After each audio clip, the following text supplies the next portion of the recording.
Ces mercenaires en Afrique. Oui, c'est l'enquête que nous propose le Figaro ce jeudi. Après la Syrie, après la Libye, après la République centrafricaine, Moscou assume désormais sans complexe sa stratégie d'influence en Afrique. Prochain objectif, le Mali.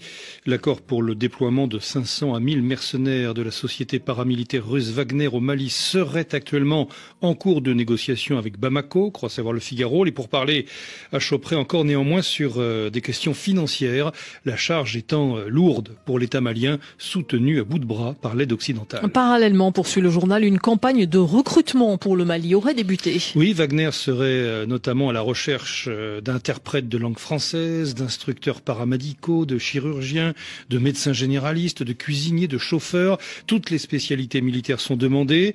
Le salaire minimum mensuel serait de 150 000 roubles, soit environ 1 800 €, un pécule souvent beaucoup plus élevé grâce aux primes. Pour autant, affirme encore le Figaro, si leur implantation à Bamako se confirme, les hommes de Wagner ne pourront pas se substituer aux forces françaises. Ils n'en ont ni les moyens, ni probablement la volonté.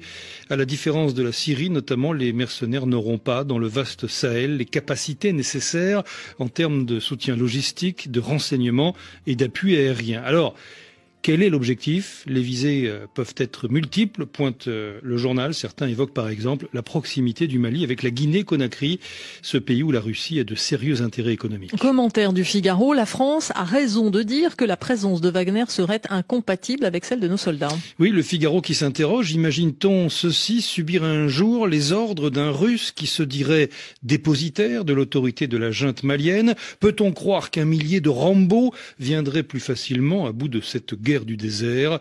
Une armée cherche la victoire, un groupe privé veut une rente à raison de 10 millions d'euros par mois. Il ne manquerait plus que Wagner soit indirectement payé par l'aide occidentale qui porte le Mali à bout de bras. Le choix est posé, conclut le Figaro, eux ou nous.